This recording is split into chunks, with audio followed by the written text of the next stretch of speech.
Welcome to the show, everybody. I'm very excited about our guest today, Michelle Byers, who is out of Minnesota. She is the Senior Director of Learning and Development for the U.S. Supply Chain at Cencora, which some of you may know as formerly being Amerisource Bergen. So welcome to the show. Thanks for being here, Michelle. Thanks, Ken. Excited to be here today. How is the weather out in Minnesota as we record this here in early March? Well, it's definitely not San Diego weather, but I will say for being Minnesota, we have had a very mild winter. So I think it's in the 50s today, and kids are going to be outside enjoying the sunshine. So we might actually be similar to the same temperature. Yeah, it's not that far off, actually. I think we're going to be in kind of the low 60s here. So it's a little bit different. But yeah, it's for this time of year, like you said, that's you'll take that any day when it comes to Absolutely. early spring, late winter weather out in Minnesota. Well, I'm looking forward to our conversation today. We have a lot to touch on, and one of the great things about our previous conversations was that you've had such a great background in HR, and you've spanned several different industries. Big box retail. Obviously, you've worked with small companies as well that have been in tech space, and then now you're in the healthcare, biotech, kind of that world, if you will. So you've touched on so many different sectors and so many different environments and cultures. I'm looking forward to kind of diving into that and hearing about your journey as well. Absolutely. So let's jump in with we'll talk about your specific background as we get into the conversation, but I want to jump in kind of right off the bat and start with what we call our do-over segment, right? There's so many folks that I've spoken to that are CEOs and heads of sales, heads of marketing, operations, HR, like yourself, that we try to make this a very accessible and very organic conversation, and part of that is being vulnerable and talking about the fact that none of us have done everything the right way. We all have things we think, if I could only just go back and do that over again, or if I had the wisdom today, back then that I have today, I would have shown up in a little bit different, manner. Anything come to mind for you when I ask you kind of what are some of the things you wish maybe you could have done over again in your HR career? Absolutely.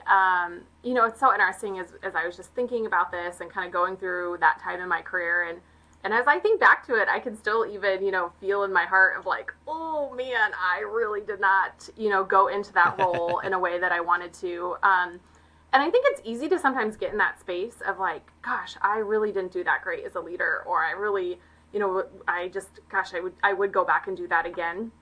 And it's easy to kind of get like set in that space. But I think where I kind of work through that is like, as I think through that situation, and for me, it was really my first time leading a big team.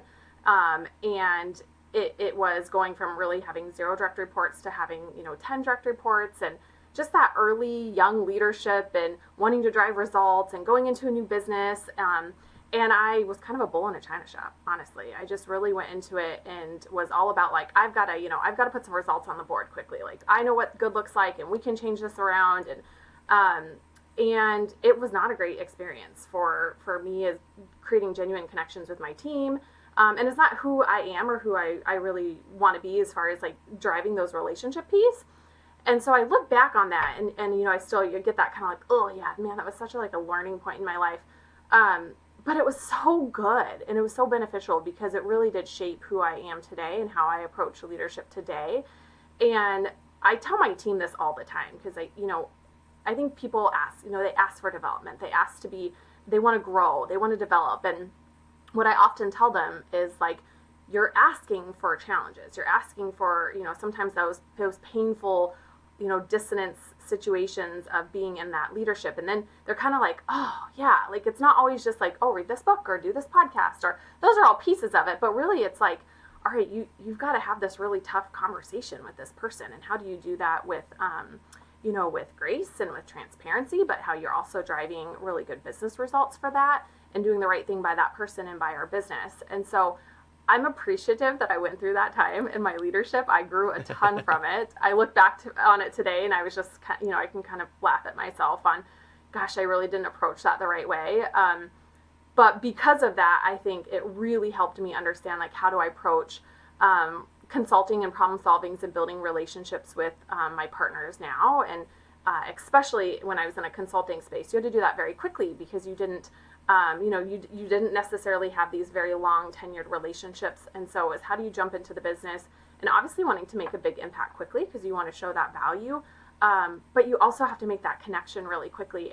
in order to show value, you have to have that connection in that relationship. I'm a really firm believer in that, and that if you create relationships quickly, and it feels like my team kind of teases me because I say this often, but sometimes you have to go slow to go fast. And by that, I mean you have to take the time and build those relationships. Get to know that person, get to know their business, get to know their challenges. What are they driving? What are they trying to accomplish? What are the things that keep them up at night? And it really is just becoming a student of that person and their business. And once you create those relationships and that strong foundation, you have the ability then to start driving things. And I've seen that you're able to drive results much quicker. And so I think my mistake in my young leadership was that I just wanted to jump in and drive results. And I thought that was the fastest way to accomplish that. In reality, as I've learned, it's slowing down and really building genuine connections and getting to know the business where they're at first before you go in and try to drive changes or make things better. That's a great observation, and kudos to you for that kind of that self-awareness also, right? I think a lot of people out there don't realize that, to your point, you do have to go slow in the beginning, especially to go fast, and you have to kind of slow down to actually make more progress, and you've got to take your time to then actually develop that time and develop the credibility, but also the kind of validating, if you will, the need for more time with your team down the road, because they're not going to jump in with you and going 100 miles an hour, just jump on this fast moving train without knowing what direction you're taking the train and how you're going to get there. It's a different story. So I'm curious, being in a role that you're in now, where you're focusing on obviously learning and development, and having had the experience that you just talked about, one of the things that we always talk about is that it's so difficult to go from an individual contributor, non-leadership role to then move into leadership. I had a guest on maybe 6 months ago, David Newman. I told him I'm going to use his phrase, but I'm going to always give him credit for it. But he had this great metaphor. He said, just because you're a great swimmer doesn't mean you're going to be a great lifeguard. Right. So you might swim well, but we're not going to put you in charge of the beach, right, necessarily. Absolutely. So to that point then, how do you then prepare, managers, if you will, or individual contributors to move into that management capacity based on the fact that it's tough to really know how to show up and how to lead until you actually go through it. So how do you prepare those folks? That's a great question. And in my current role, it's actually something we see quite often. And you start even from our team members that are in our front lines, and they're picking our orders for our customers. And typically where we've happened is, and I think this is human nature, is you find out, you're like, wow, that person, they're the fastest. Like, they're so fast, they're so efficient, like they're the best at that role. Like, we're going to make them a lead.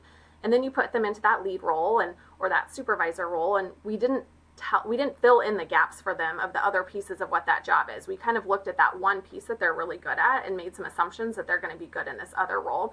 And so I think for me in my role with my team, so I have 6 direct reports currently, and actually when I started into this role, within 90 days, we had some significant shifts, and I ended up having a direct report team of 6, but 3 of those team members, the roles were open.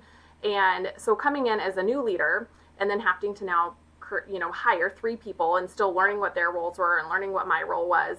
And then onboarding, it's really challenging onboarding 3 new leaders because they were new to leadership as well. Yeah. So they were new to the role and new to leadership. And then I'm still new to the role and trying to understand, what my vision is. And so what I ended up doing in that case, it worked really well for these leaders. And so we've kind of continued that as we've had growth on my team, is I really break it down for them into 3 buckets. And I find that this is really simple for individuals just to grasp. And so this is how I kind of approach my business in a lot of things. And those buckets are around your team. So how do you show up as a leader? What does it mean to lead a team? What does it mean to connect with a team? And we go over specifics on what that should look like. So, for the first 30 days, you really are just listening. You're having one-on-ones every week with your team, and you're listening. So you're getting to know about them as a person. You're getting to know, what are the things that really makes them excited to come to work? What are the things that they procrastinate on, or the things on their calendar that they wish they could not have to do? And asking those questions so that really it is about getting to know them and who they are and what makes them tick. And so those first, 30 days, you're really just listening, and you're taking notes, and maybe you see something where you're like, oh my gosh, this is a glaring opportunity, but just sit and listen, get to know the backstory behind that. And so I really give some very specific, tangible things that they can do, that they can feel like, okay, when we do our meetings, I met with every person on my team, and this is what I really focused on, getting to know them. That second bucket is around operations. And so getting to know your business. And that means getting to know your business partner, getting to know the key players in your business, and understanding where your business is currently at. So starting to dig into the metrics, starting to dig into what the priorities are for your operational partners. And for my team, we are aligned to our operational partners. Similarly, in like an HR role where you have an HR supports our operations, we are similarly aligned to that in learning and development. And then that third bucket for my team and the work that we do is around consulting. And so we talk about what does it mean to be a good consultant, and starting in the basics, like how do you ask good questions? How do you approach situations with a curiosity? And again, not this situation of, that's broke, but like, tell me more about it. Tell me the history of why you do this way. Walk me through your business. That's a piece as I've gotten to build relationships with my team, I've found that business leaders like to talk about their business. And so if you approach that from a standpoint of like, tell me about your business, tell me about what makes your building great? Like what makes your operations great? Like what are you most excited about? What are you most proud about? We have 41 distribution centers. And as I've gotten to know all of those leaders, when I was onboarding, not a single one of them was like, sorry, I don't want to talk to you about my business. They were like, yeah, let me tell you about what we're doing, what we're excited about. And those were kind of those pieces that I think you glean of that wisdom, and you just start making those connections. And so that's really how I encourage my team in our onboarding is we have a pretty regimented path around what those first 30, 60, 90 days are going to look like. And it really is around building those relationships and getting to know your business for those first 30, 60, and 90 days. And there's a lot more of other things that I do around connecting them with like peers that are really good in one specific area. So it'll say like, I want you to spend time with this peer, and this is what I want you to dig in with them on that, because this is one of their super strengths or a superpower that they have. And that also creates some good collaboration on my team, because I think it's really healthy to have a team that works really well together, so that I'm not the glue that holds them together, that they know that they can connect with each other and work really well together. And so recently I got back from maternity leave, and that's always a little bit, I think scary for a leader to be like, gosh, I'm going to totally step out for 3 months. And I really feel like it's because of their ability to collaborate well with each other and lean on each other and identify each other's superpowers and what they do and how they're all different, that allowed them to be really successful during that time when I was gone. So it felt great to be able to have that time away and then jump back. I felt like, gosh, they did great. And what a great recognition that is for a leader, because that's what you want, right? You want your team to be able to continue to go on without you. Yeah, and you want to empower them along the way and let them do the job that you hired them for in the first place, and not micromanage, not babysit, not hover over them all day, every day. And there's no better test of how well you empowered them and whether they feel that they have enough agency to have control than when you leave for 3 or 4 months and things have to go on, right? You're not going to be there day in and day out.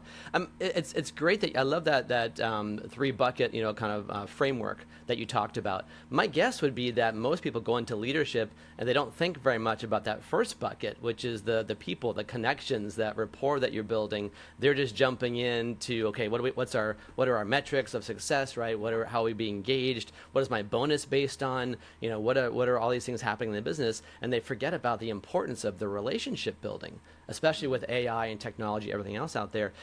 Do you get much pushback? Do you get many new leaders that are saying, I don't understand, Michelle, why do I need to spend so much time talking to other people? Can't I just do my job?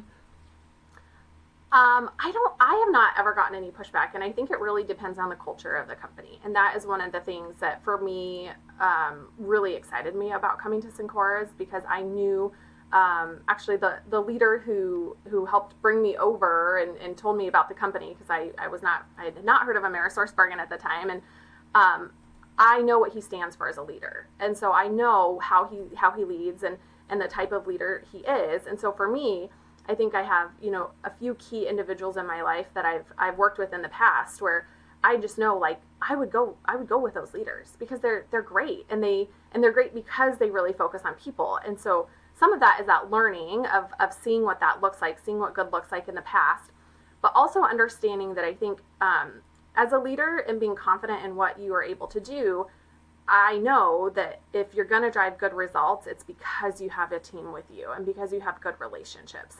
And I've seen it happen both ways, where, in our buildings that and in past buildings that typically struggle in an operation perspective, a lot of it comes down to that leadership and that relationship piece. And so, we really, at Cencora, I think that it's ingrained in the culture of our up at the very highest leaders, of just understanding that it's really about our people, and our people drive really great operational results. It doesn't work the other way. So if you just focus on operational results and not people, you might get success for a limited amount of time, but those people don't feel valued. They're going to get drained. When things get really tough, they're not going to be, they're not going to be willing to stick it out with you because you don't have a connection with them. They might not really understand how they fit into it because it's just about the numbers. And so I think for me, I was never concerned about is the strategy going to work? Because I knew the leaders at the top and that's what they believed in. And I think I've done it enough to know that this does work. It's not like a new theory we're trying. It's kind of, You've for seen me, it it's play like out foundational. Right, exactly. That's wonderful. Well, and it's amazing to hear that. It's obvious. It's a great example of how important that tone at the top really is. You're seeing it starting at the very, very top levels, and it trickles down to every level below that. Sometimes, the tone at the top is one thing, but for whatever reason, it gets lost in translation. And the lieutenants and the colonels and everybody on the front line, for some reason they do things differently, even though the goal of the CEO is to have a very open, communicative, and very people-driven organization. It doesn't always translate. And you and I have talked a lot over the last several years since we started working together about kind of what the role of HR is. I mean, HR as a broad category covers so many different facets. I mean, everything from the blocking and tackling tactical piece of, benefits and payroll and those kinds of things, all the way through more strategic OD and succession planning and compensation benchmarking, and then also the learning and development where you are today. How has your journey in different HR roles, if you will, different HR capacities, kind of shaped now what you do on the learning and development side? Yeah, that's a good question. It's interesting because when I joined Cencora in this capacity, initially I was kind of like, oh, learning and development, that's, is that connected in HR? Is this a different field? And as I really kind of peeled back the layers of what do I do and how do we train people, and there's a very different part that I don't have to do in this role. And I have a fantastic HR partner I work with. And so I get to tease her and say, I don't get to deal with those payroll's down, we're not getting paid. I get to kind of say, that's not my my issue this time, which I appreciate. And we can laugh about that. But there is so much of it that I think really touches and is important. And I think that's actually why I work really great with my HR partner, and we have that supportive relationship, because I understand what they're trying to drive around just competencies and leadership, and really that culture. And there's some pieces of that where I think the lines are blurred in that with training, and we're trying to build skills, and we're obviously training our team members to be able to do a specific skill in order to, do a job so that we can service our customers and our patients. But there's so much of that in that how you do that impacts that culture. And so, we can have a training experience where it's, 5 days in a classroom on a PowerPoint, death by PowerPoint, not very engaging. Maybe that trainer, that first impression that you get at the building's all right, next group's here. We'll see how many of you are going to be here for a week. And that's obviously not the experience we want. And I think you can have a different experience, which is the experience we really strive for around our trainers, that first impression, and they're engaging. And they're we're so excited you're here. And, what questions do you have? How can I help? We're going to get your onboarding paperwork done, and we're going to help you partner with HR, but we're here as a resource for you as well. And we're going to try to understand and make it the best possible experience for how you can learn. And so we've made a lot of changes in the last 18 months that I've been in role, shifting from that death by PowerPoint to how do we engage with our team to get them on the floor, to be able to do that first process of their role, so that they can say, hey, awesome job, your first day, and you pulled your first order. That first order is going to a customer and potentially could save their life. Or for us, that order you just picked could be going to the Children's Hospital in Minneapolis. And so really connecting to them to great, you were able to learn the skill, and you were able to do a piece of that role, a piece of your job quickly. And to be able to encourage that and get that excitement, but also connect it to our vision, I think is really important in how we set that tone for what the culture is like at Cencora. And so I think it's like there's pieces of it that kind of bleed over in that sense, I think, around culture and engagement, understanding your team and how they learn. But I don't have to do, obviously the very technical pieces of HR. But I think my background set me up very well to be able to come into this and understand that, there's a piece of it that I'm going to focus on around learning and around those skill building that might be a little bit different than some of the other HR strategies that I focus on. But they really do blend together very well. And I think that's what's helped me transition into this role and be successful, is being able to rely on that experience in HR.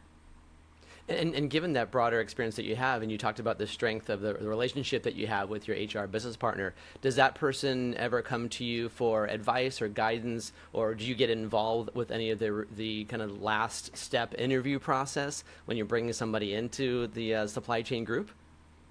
So I think the way that we operate right now for my team, and when it kind of falls into that consulting bucket, is we not only train our frontline, so we create any of the resources, training resources for actually physically training a process.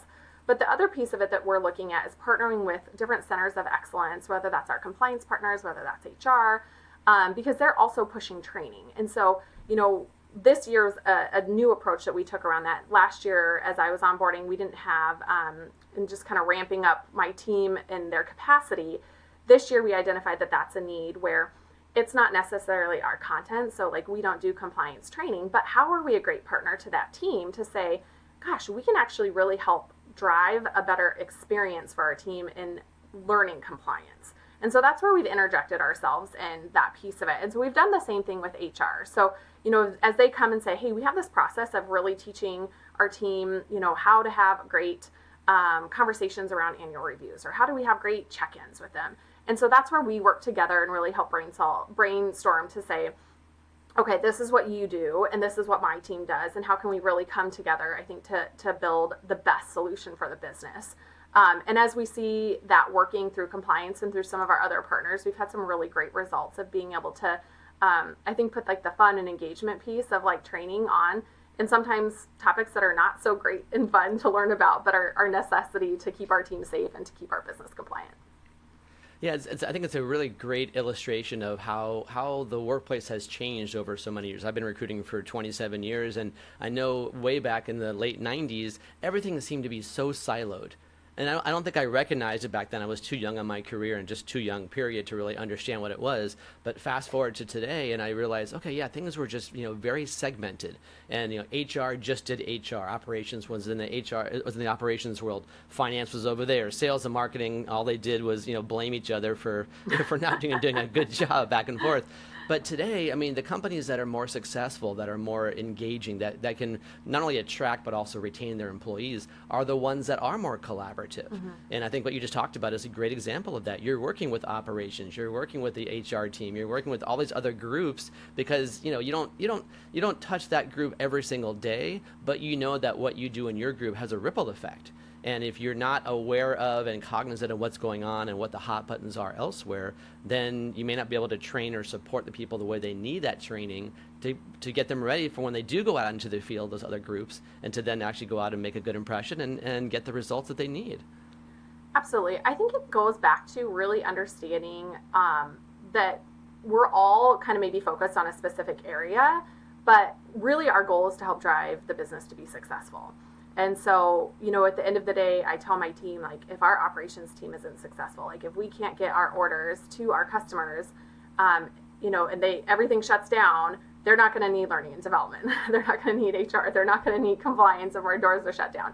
So we really do have to be those partners to say, like, how do we have skin in the game to help our operational partners be successful? And I look at that at a very different lens than maybe my HR partner does or our compliance partner. But it's that understanding of how do we really look at what is our operations trying to drive and what's the role that we play in helping move that ball forward. That's great. I love that. And I think it's such a It's such an uplifting and refreshing, mentality and approach and mindset to have. And the fact that you're in an organization that allows for that is not requiring you to be, in this very, very prescriptive, if you will, kind of a role where, no, this is how we do it. This is the way it's always been done. Don't even think about talking to ops or anybody else out there. Just do the job itself. It's nice to hear that. And I want to just remind our listeners of who we're talking to today also. We're talking to Michelle Byers out of Minnesota. She is the Senior Director of Learning and Development at Cencora, focusing on the U.S. Supply Chain Operations Group. I want to talk a little bit, if we can, kind of switch gears, Michelle, around, kind of how you built this framework, how this mindset came to be. I know you came up in your career early on through the Target organization, which I think a lot of folks might think about in terms of, yes, retailer and supply chain to some extent, but the HR side is so different. Actually, both of my sons worked for Target going through, high school and then early college as well. And just what I experienced through them at even the local store level was pretty impressive in terms of training and those kinds of things. But I'm curious, so the first 10 or so years of your career, right, you spent in Target, and I think your dad was there for 25 years, or is that right? Yeah, quite a while. Yeah, he was. How did that kind of how did that shape kind of where you are today, and what did you take away from that experience at Target? Absolutely. So I started with Target as an intern in college, and really more so because it was an opportunity that was presented to me, and my dad worked for the company, and so it really wasn't a place that I kind of thought I would want to be or end up being because it was his thing, and I didn't know a lot about what that actually meant to be a leader at Target. And so I did this internship program, and it was really great. So I think Target does some really outstanding things, and their internship program was one of those experiences where they had you in different rotations. So you, and I did mine through the stores piece of it. And so you saw the front end with guest service, and you ended up spending some time in logistics and on the floor and through soft lines and just in the different areas of understanding how the business worked. And they really let you have an opportunity to learn and lead and really be hands-on with it. And so through that experience over the summer, I was like, gosh, I really understand. I get it. I get why my dad works here. Like, this is fun. And I think Target also did a really great job of connecting you to the business. So as a young leader, they didn't it wasn't kind of like, no, you don't get to know that, you don't get to be involved in that piece of the business. They really taught you around okay, this is what makes our business successful, and this is what it means to be a leader at Target, and this is how we look at things. And I think some of that is just having some really great leaders that I worked with alongside that, of mentoring me and, teaching me what good looked like. And so when I graduated, I decided that I would, want to join Target full time. And so I did that in stores leadership. I was on the team that opened up one of the first super Targets in California. And then as there was an opportunity to open a second super Target in California, the district manager at the time asked me, what do you want to do next? And I was, they called it a hard lines, leader. And it was like a, okay, can I read you? Sorry. Sure, of course, yeah. Can you hear, if someone pings me there's a few on my team that ping me, do you hear that come up? No, I haven't heard it. Okay, good. Because there's a few, my team's is muted, but they still. As long as it's muted, then I don't hear the ding or whatever the tone is. Yeah. Okay. No, you're good. You're good. It's more Perfect. just a distraction for me then. Yeah. Okay, so should I start back to just the beginning of Target? Sure. Yeah. Great. Do you want me to prompt you with a question, or are you good? No, I think I'm good. All right. Okay. So I started my career at Target as an intern in college, and I really didn't have, I think, an expectation of that I would join the company longer term. It was a great internship opportunity, and I was a marketing major, and so I thought it would be a good kind of summer fling to do, and then I would, find my real job afterwards. And that was, it was my dad's thing, and so I didn't know if that would be a place that I would really want to work. And after going through their internship program, which was really fantastic, and getting to learn their business and seeing how they give you an opportunity to experience different aspects of the business, from the front end to logistics and how that business works, I really found that I enjoyed it. And I really enjoyed the leadership piece of it and being part of a team and being able to work on this team every day to do what the business needed to do, but also service those guests and be able to see that impact right away. And so when I graduated and I got an offer to work with Target full time, I was in a assistant manager role in hard, they call it hard lines at the time, and led a very small team. And then my district manager at the time asked me what did I want to do next, and I said, well, I'm not really sure. I really like what I'm doing. I like to lead a team. I like learning about the business, and I really like developing people, and I like engaging with my team. And he's like, that's awesome. Like, how do you feel about going into HR? And I looked at him and I was like, that's horrible. Like, they sit in their office and fire people. Like, I don't want to be that job at all. And right. And he was like, but you like developing people, and you like leading a team, and you like being, engaging with people. And I'm like, yeah. He's like, you need to go into HR. So I was like, okay, I'll try it. I think that was a piece too of my mentality of being just kind of moldable, and as different leaders kind of gave me different opportunities, I kind of was like, sure, I'll try it. And looking back now, I'm kind of like, man, I was so kind of just naive of just like, sure, what could go wrong? I'll try it. Coming out of getting a degree in a more creative space as well, you probably were thinking, I want to use my creativity and create brands and do logos and graphics and that kind of thing versus a more compliant role like HR is what it seems like. Totally.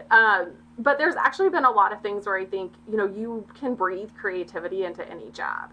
And there was a lot of opportunity for me to be able to do that in creating relationships and driving cultures and buildings. And so I did transition into HR and found out I really enjoyed it and I really liked it. And I think one of the things that Target did exceptionally well is that, HR really was a partner and they had a seat at the table. And so I never felt like I was the, compliance payroll person. I was, there was a piece of that, right? You have to make sure you're staffed, and you have to make sure that, you're compliant, and all of those things are really good and add value. But I think really where I enjoyed and got energy out of was looking at problems from the operation and with the operation and saying, okay, like, how can I help that from an HR person? How can I help drive culture so that we make sure we're driving a culture of efficiency and productivity? How can I help in developing our leaders so that they know how to coach in a way that is engaging and not demeaning, that people can connect and say, hey, this is where, like, how do we encourage you to be your best self? Or how do we encourage you that maybe this role isn't the right role for you? And that's okay too. And just being like that strategic thought partner. I think the other piece I really enjoyed, and as I built some strong relationships with my operational partners and as I grew within Target, was, really being able to be that person to bounce ideas off of with my operational partner, and sometimes being the one to give them feedback. So, I think as a HR partner, when you get to see and you're connected with your operational partner, you see, like, you're with them, you're like, you're elbow to elbow and going through this. And so there are those times where I think it's important for that person to say, you know what, you're pushing too hard too fast. Or, gosh, this is the message that you gave to your team, and I don't think it came off the way you wanted it to come off. Like, how do we can do that a little bit differently? And so there was that element now of being this coach too, of really helping to develop those operational leaders that I really enjoyed. And so I went from HR in a single building to supporting, multiple buildings in Southern California, and then had an opportunity to move to Minnesota and jump into distribution, which was a very different, really different business. It felt like a very different company at the time. And so that's really where I had my introduction into distribution, which was fantastic. I joke with my team now that what I knew of distribution at the time was, you're in a store in their back room and you open up the back and a truck shows up, and it was like magic, It's like how it got there, I didn't really know. Yeah. But, how complicated can it be? It seems so simple, right? It seems so simple. And so then being able to understand, like, the distribution network and the teams that make that happen every day, and how a million things have to go right every day to make that happen was just really remarkable and exciting for me. And so after doing that role, and it was a pretty heavily travel extensive role, I visited my buildings that were all over the country. And so at that time in my life, I had a 1-year-old, so I was a new mom and was traveling quite a bit, and so made the challenging but exciting decision to just take a step back and really kind of took a leap of faith and said, this is what I know. All I know is Target, and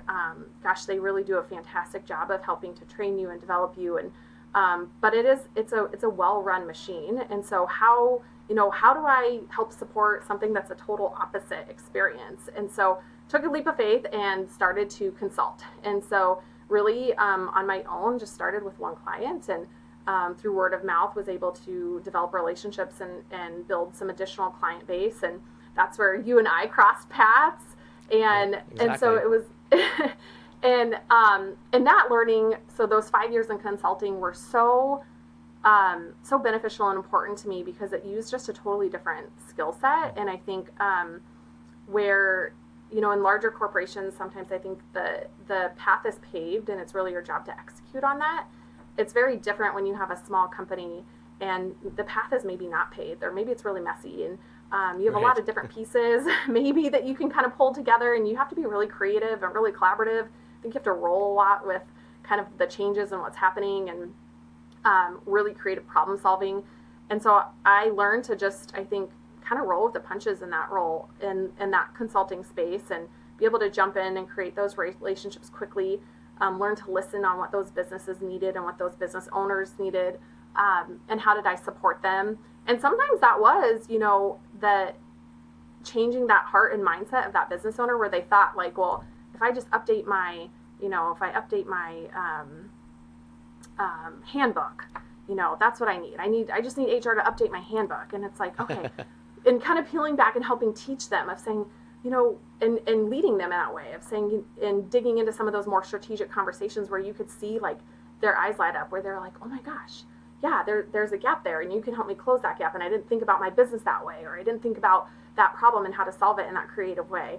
And so that really was exciting for me to create those genuine relationships with those business leaders, and being able to help them see their business and their team and culture a little bit differently, and the power that they could do to leverage that to really empower their businesses. And so after 5 years, I had an opportunity to come to Cencora. And so this has been a perfect blend of Cencora we're a very large company, but we still very much feel entrepreneurial and small. And so as I look back at my career, I really feel like it has suited me well to have that Target experience and then that kind of messy consulting experience, because together that is what this company is. And so I really appreciate getting to have both sides of that experience, being able to add value here now. Well, I think, it's amazing to hear you talk about the foundation that was set for you when you were at Target, where I think you used the phrase, you kind of had that strategic mindset where HR did have a seat at the table. And for as long as I've been recruiting, that has been an ongoing debate, conversation, challenge, struggle, from the HR side, because it depends on the CEO and kind of what their mindset is. To your point, some CEOs look at HR as it being blocking and tackling, very tactical, get my employee handbook, make sure I don't get sued by somebody, make sure our wage and hour, compliance is up to where it needs to be based on the multiple states out there and all these different things. And they don't think about the strategic contribution and mindset, and to your point, creativity that HR can really bring to that executive leadership team. And your kind of foundation being set at Target, where you had that exposure, it was expected that HR was going to be more strategic. It's great that you had that. So when you are working with either folks that are on your team, or maybe even consulting or mentoring other folks in HR, what advice or recommendations do you give to folks in HR about how to establish or earn that seat at the table, and that knowledge that HR brings so much more? So I think you just nailed it. So it's really about earning that seat at the table. So I think even at a company that maybe has, a CEO that's super passionate about that and has a great HR partnership, they're just one person. And so you have tons of leaders all underneath them. And really it takes one leader that doesn't believe that or doesn't value that partnership that's going to set a different tone. And so I think with every relationship and with every business in HR, you have to earn that seat. You have to build that relationship. And I think a piece of that for me has always been getting to know the business. So as a business person or as a business partner, if I come in and I don't have a curiosity or interest in their business or what their goals are, or what they're striving to meet, or the changes they're striving to drive on their team, like, why are they going to give me that credibility? Like, it's an earned credibility. And so I think I really think it's about going back to, broken record. It's about building those relationships, but you do that through getting to know what's important to them and what's important to their business. So I always, challenge my team, because we've had those same conversations, right? How do you interject yourself to bring value? And that starts with, do you know what's important to your business? And when I transitioned into this role, we were we went from kind of order takers in L&D. So it was like, hey, the business would kind of say, hey, I want this, and we would kind of create that and give it to them. And we really completely switched our models to being around a partnership, like that strategic partnership. So one, we want to assess the business and understand where are the gaps, and do we see the gaps? Are we in line with the business on what gaps we are seeing? And how do we really present to them that solution of like, here are these gaps that we see that are hindering your ability to drive these results. And so we want to get ahead of that in that partnership piece, and we want to have an ongoing relationship. So it can't be this touch base, like once a year, you identify what your gaps are, and we work on it. And then, at the end of, next year, we'll kind of touch base again. Like it's fluid, it's living, it's like a relationship. You wouldn't just talk to your significant other once a year and then hope that relationship survives. And not gonna last very long. Yeah, it's not gonna last very long. So it's that same, I think, philosophy that I came in with my team. So we had a back to basics around the business. So I identified different partners in our business, and they came and talked to my team about what they do and what was important and how that added value to our business and what were the things they could use help with. And so we really started just honing in and becoming, dangerous in the business, so that then when we traveled with our partners, we could say, I see what you're working on. Like, I can understand that that's a pain point, or I see where these turnover metrics are, or I see where your productivity metrics are, or I see where your quality metrics are. So we want to make sure that we're able to talk that same, business language for them and understand what it means and how we can provide value in helping drive those things as well. That's great. Yeah, I think you nailed it also right there at the very end when you said that just you have to understand, first of all, what that business language is. What are the hot buttons, the metrics, the challenges, the guidelines, if you will, and also the deadlines that your partners out in the business are up against. Until you understand that and take the time to understand it, you on the HR or L&D or any other group can't really provide much support if you don't understand what they're going through. So I think that's a fantastic way to look at that. With so many different generations now, it's 5 generations in the workforce today, and you've got people from their early 20s all the way into their 70s that are in the same company, especially a company as large as Cencora or the legacy AmerisourceBergen. There's a lot of different ages out there, and people learn differently. People expect different things when they come on board. And to your point from a few moments ago, that onboarding experience, right? Making sure that they feel welcome, that they feel engaged. Here's what we're going to be doing. We're excited to have you here. That's so important these days to get these people onboarded and kind of bought in, if you will, or engaged right off the bat. So how does that translate then? So you talked before, you kind of joked about, death by PowerPoint. How has the training, the learning and development piece changed? And do you adjust it based on the age group that you're training? A 25-year-old learns very different than someone like me who's in his mid-50s and everybody in between. How does that change, or does that change for you on the L&D side? Yeah, we definitely have to be flexible, and I think it goes back to learning and having a relationship with each person. So we are lucky in the sense that each of our buildings has a trainer that supports that building. And so where we have a structured onboarding plan and agenda, we have really looked at identifying what is it that our learners need, and when do they need it. So I think the first step that we took in trying to get away from this death by PowerPoint piece is that it's easy to try to kind of flood with all the information. Like, okay, you're new, we need to tell you all of the information.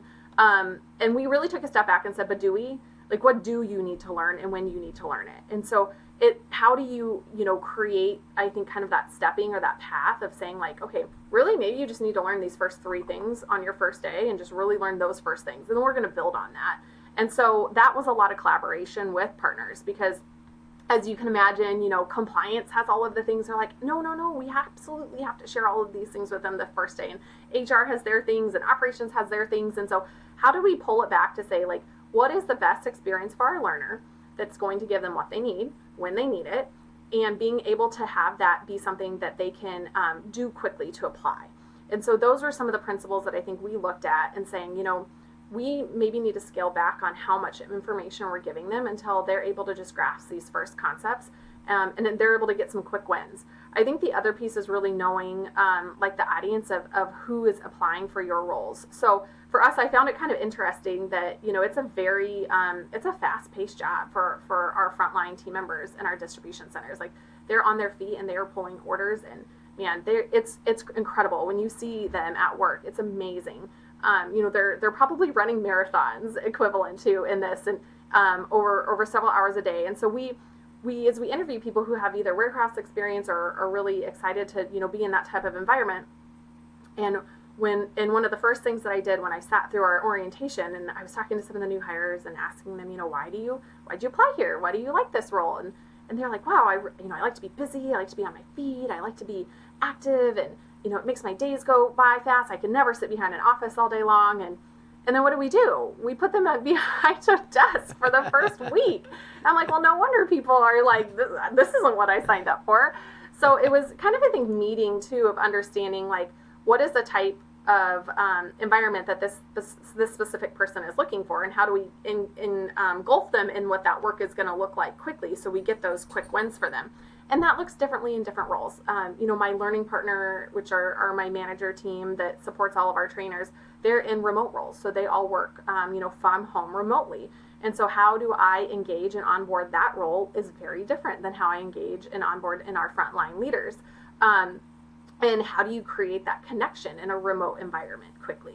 And that was a piece for me that I think some of it was, just learned through COVID. So I think about in my time in Target and leading, having to actually pick up phone calls. And that was, we had a call on a phone, and we didn't have Teams, and we didn't have all this video stuff. And, we would go to fly to visit them because we really didn't have a ton of interaction on that, to where now, I'm on Teams videos with my team all day long. I'm seeing them constantly all day long. And so how do you make sure that you're creating those relationships in that that remote way as well? And so that's intentional in how I onboard them and how we connect with them in our routines over the week on, we have our team meetings, but then also how do we incorporate some fun in that and doing activities where we get to know each other. Some of it's the cheesy, like we share a picture of your weekend. What was important or something about that? Like, how do you leverage some of those digital things remotely, because you can't just all meet for a happy hour somewhere. But so I think it really is a balance of understanding each person. And I think for my manager level, it is for me, my job to get to know each of them on how do they like to be, what makes them feel connected. And so I think that's the piece I would say, kind of a long-winded answer to that of, you have to understand who your learner is, and our trainers are able to have some flexibility of that with each individual too. So they might be working with someone who's struggling in something and realize, gosh, they just need to be able to read this first. So I'm actually going to print this out so they can see it and read it, and then we're going to practice it. There's other people who really just need to see it and practice it and do it. And so we give them the flexibility of, here are the tools and resources, and you can have some flexibility making sure you're meeting that learner where they're at. I think you just defined what it means to be a good leader, which is you have to understand, in your case, learners, as you referred to them, whatever that employee is doing, you have to understand your employee and where they're coming from, based on kind of where they are in their life, in their career, in their priorities. Are they trying to climb the corporate ladder? Is their goal to get into your job eventually, which is not a bad thing. It's great to have that aspiration, Absolutely. that goal. But so many leaders don't take the time to really get to know their people. And they paint them all with the same broad brush, or they paint everybody that's Gen Z with that same Gen Z brush. Oh, gosh, they just don't want to learn. They don't understand what it takes to communicate. They don't want to pick up the phone. To your point, everything is digital. And the same thing goes for every generation, right? Every generation has its, good and bad, stereotypes, if you will. But taking the time to really get to know your team, even if it's a very large team, you don't have, all the time in the world, but it goes so much further. And I have so many clients that we talk to that say we're having a hard time retaining our employees. And it comes down to communication. How often are you engaging with them? Is it, like you said, once a year for the annual review that everybody hates, that is not very productive or effective at all? It comes down to that's really important. I'm curious about one thing. So you are 100% remote, correct? Okay, Yeah. And your team, obviously, doing what they're doing, they can't be remote. They are on site in the buildings, as you talked about. How does that operate? How does that work? Or how is that dynamic, if you will, being a remote leader with an on-site team? Is there ever any friction or challenges that comes to pass? So my team is structured in that I have 6 learning partners, and they are all remote. And so they support 6 different districts, and in those districts we have trainers who operate in each building. So we have kind of that mix of, but mostly in person, that connection and work together with a remote team and that collaboration piece. I think you have to be more,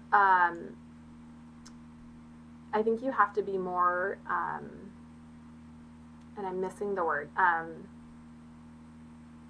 Okay, we'll have to pause. No, it's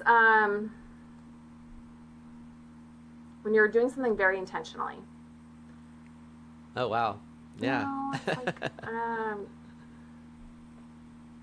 I'm forgetting the word, but Sure. it's like you have to be, I think, intentional. Like, I think you have to be very intentional about creating collaboration and creating relationships, because you don't run into somebody in the break room, or you don't walk and see somebody in an office. So I think you have to be very intentional about how you do that. And when I onboarded into this company, I very intentionally sought out who the different leaders were and tried to understand and get to know them, and create those connections, which has really paid dividends for me, as we do different projects, and we have to work across the aisle with a variety of different people. It's easy to kind of ping someone and say, hey, like, we get to work together on this project, or I'm excited, I want to get your input on this. This is something we're thinking about that would impact our field leaders, and I know it's going to cross over into some of the area that you're responsible for. I'd love to talk to you about this. So I think you have to be really intentional about collaborating and networking with different leaders, not for the sake of like networking to network, but for the sake of truly understanding that we're going to cross paths at some point. And so I really want to understand and get to know you and your business, so that when we interact, I understand how I can either support you, or how we can work together to get this result. And so I think that's the piece of it with my team that I've really tried to encourage them in, is that intentionality in everything that we do. So intentionality in connecting with their team, intentionality about connecting with their peers, intentionality about reaching out to other partners and getting to know what they do, and being intentional on learning their business and knowing their business. There's so much talk these days about AI, right? It's crazy. It's you can't pick up any magazine, yes, digital or otherwise, without reading something new about it and how crazy it is out there. But I think on the HR side, it's a blessing and a curse, right? And I work in a classroom as a volunteer for junior achievement here in San Diego, and these are juniors and seniors, so 17, 18-year-olds, and we just recently went through an exercise where I had each of them talk about what are the pros and cons of AI, kind of how they saw it through their 17, 18-year-old eyes and through that lens. But looking at it, how we all, myself and you and our colleagues out there and our peers, it's very different, right? I think with any new technology, there's more displacement in the very early going than it is additive. I think the additive piece comes down the road, but in the beginning, it's kind of like, okay, we're going to be so much more efficient. Let's get rid of this 300-person call center and just turn it all into AI, chatbots kind of thing. Are you seeing any changes happening yet? Is it too soon? Have you kind of injected any AI-related technology, if you will, into the L&D group and your approach? So Cencora has something called CenChat, which is our internal chat GPT. And so this was launched, just a few months ago. So we really are kind of on the very beginning of scratching the surface for that. It's funny that you bring up AI, because literally yesterday, and I have a designer that supports my team and is in obviously the work that we create, and we're looking at doing this this training for this specific internal process that's very unique to our company. And so as we're talking about just different things on what makes this work really well, and the buildings that do it really well, and how do we teach that, and going through just that problem solving piece, really in that consulting, having our consulting hats on and understanding, and so we kind of were playing around the idea of what are the 7 habits of this, or how do we playing off of this. And so my designer was like, hey, I gotta show you about what this AI can do. And so we just put in our AI, can you create a book cover that is, the 7 habits of highly effective leaders that do this specific process for us, right? Nobody's going to write a book on that, because it's, very unique to our process. Sure, right. And it generated 4 different items. And And so it was real. I was like, this is amazing, and so I think the piece that I've seen, we've just scratched the surface on it. We've been able to leverage that, I think, as a time saver and how to, create some of those resources, which has been really helpful. And I think with, like you said, with any technology, it can be used for good or for evil.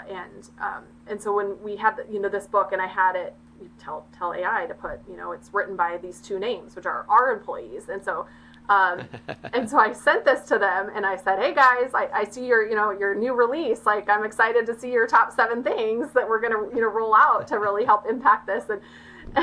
And they were like, someone beat us to it. They already wrote a book on it. And I was like, no, it's AI. So, but that really, blended of like real and fake is becoming, can be very gray in some areas. So I definitely think there is room for it. I'm excited to see how we'll continue to incorporate it. And, we've leveraged it thus far as to just sometimes you just need a little nudge. And then once you have that nudge, you can in turn, kind of create that content. But having that nudge, I think, can be helpful. And so we've used it for that. And so it's nice to see that Cencora is, embracing that and trying to get ahead of how we leverage that. I think we're still figuring out what that looks like for us. But in our world around creating training that aligns to very specific policies and SOPs, that has been a cool resource too, because we can put an SOP into our Cencora chat, and it will, kind of go over the top, like here's the boiled down approach to it. So I do think there's some ways for efficiency and learning that it will definitely play in. Yeah, and it's a great example of how, AI alone or humans alone isn't the best, approach, if you will, or doesn't get the absolute best results. But when you combine AI and human together, then you get some new creative areas, or like you said, at least a new starting point that then you as the human can massage and adjust and customize depending upon your audience and the need out there as well. That's a great example of that. Okay, I have one more question for you. Before we get to our last question, though, how do people get a hold of you? I really like the fact that you got this broad HR background. I'm sure there's a lot of folks, especially those that are coming up earlier on in their HR career, that may want to pick your brain a little bit if you're open to it. What's the best way for someone to get a hold of you? So I'm on LinkedIn, so that would be probably the best way to go ahead and connect with me on LinkedIn. And that's where you could find me. Okay, perfect. Yeah, and we'll include your LinkedIn link, in the show notes as well, so it'll be there. That's great. But I think you'll probably get some people asking, hey, what are your thoughts about this, Michelle? How do I tackle this? Or those kinds of things. So you'd be amazed by a lot of our guests do get that follow-up, which is great. Okay, so my last question, this is around the title of the podcast, which is, hiring matters. And I think you've talked a lot about how important onboarding is, not just the hiring process, but then when you've got that great employee that you've courted, you've come to terms, now they're coming on board, how do you onboard them? How do you engage them? How do you get them into the Cencora, culture quickly, right? Mm-hmm. So that's really important. I always look at, there's certain things in hiring that are important in terms of not just technical hard skills, but also just kind of the social skill and or just kind of the softer skills that we talk about. For me, and I have this in my book also, I talk a lot about perseverance and resilience. And I think I see that so much in the fact that we recruit sales leaders and marketing leaders and operations leaders. You've got to be able to bounce back from, adversity. And you've got to be able to push through while you're going through that adversity as well. So for me, it's perseverance and resilience. Any soft skill traits come to mind for you that you've seen play out where, like, I look for people when I hire or when I train that have XYZ trait. Anything come to mind for you? So I think one of the things that I have grown in my leadership is, if you would probably ask me 10 years ago, I would have probably said, like, oh, I need to have that go-getter that's going to drive results and is really, focused on, driving results quickly and being just focused on that piece of it. I think what I have learned in my experience and I think in some of my trials of things that I didn't do well is really, for me, is how do I have the right mix in my team? So I don't want 5 of the same people. I want to mix, and I want them each to have their own superpower. And I think as a leader, if you know how to, 1, identify what that superpower is, and then 2, how that person uses that superpower to get those results, and then how you can share and how they make sure they understand, like they can share with their peers, hey, this is what I'm really good at. You have a really strong holistic team. And so that's something that I think I'm so excited about. I'm so grateful for. I really love, when you talked initially about the do-overs and do-agains, this would be my do again. Like if I could just pause time and like be in this role with my leader who's fantastic, with my team who's fantastic, you know, running this business and impacting this business right now that's just so fun. Like this is where I would pause and bottle that, because we have something really special, because I think we have, you know, 6 unique individuals who directly report up through me that are all very different. But we've learned to leverage their superpower individually to help get those results. So I don't think that means you don't get to not get results. You still need to drive results for the business. But how one person on my team does that is going to be different than how I do it. And I think earlier on in my career, I would have said, gosh, I don't know if they're going to get results doing that. And instead of being like, how do I help them really harness that superpower, because they're great at it, and get results. And also knowing that they're not all the same, and that, you know, their results that this person gets and what they focus on might be slightly different. And the projects I give this individual might be a little bit different, because that's where they soar in their strengths. And so I think that's the piece for me, is really holistically looking at my team as a balance. You know, if it's one role and you have to hire that, you know, for specific things to accomplish, I think that's where you look at those traits on what you need. But it gets a little bit messier, but in a good way, when you have a team, because maybe messy is not the right, maybe it's more complicated. It's more complicated because you get to look at all of those individuals and understand what's my team dynamic, what does my business need, what skills am I missing, do I have somebody who's bringing this perspective and that experience to my team, and so that's a piece for me that I've tried to do, is to, you know, maybe not shy away from the person who probably gets results differently than I do, but understand that since I don't have that skill, and if that skill's missing on my team, we probably need some of that on our team. That's a great way to illustrate that. I think it's a really good approach to take. And it goes back to what you said in the very beginning, right? We talked about how important it is to get to know your people. You won't know what their superpower is if you don't allow that to shine and let it come through. And some trial and error, certainly. They're not going to be perfect across the board, but neither are we as leaders. And the only way that we can get better is if we let our team get better, and we learn from our team also, and figure out what that right mix of superpowers is, and understanding what we need, what's missing, where are the gaps, and how can we leverage somebody else. I think that's a great way to lead. That mentality is fantastic. I think the last piece on that, as I'll say, is that we're all united around one goal. And so when you have different people that have different strengths, but you're all trying to accomplish the same thing, you're bringing all of those things together for good, to run on that same, you know, run for that same race. So I think you can have, you know, different people who have all different strengths and meshing that together, but if you're not have that common goal in line, you might not, you know, it might feel like we're not all working together in the same way, or you might not understand how that person got to that result or that conclusion, because you don't think the way they think, or you don't understand how they drive that. And so I think there's those pieces, like it's valuing each other's differences and what you bring to the table, but it's knowing that you're all working together for that same common goal. Exactly, yeah. And allowing for that, allowing to get to that end result in different ways, on different pathways. That's what it's all about. That's the fun of leading also. It'd be really boring if we all had the same cookie cutter approach to everything. It's much more exciting to get there in a different way.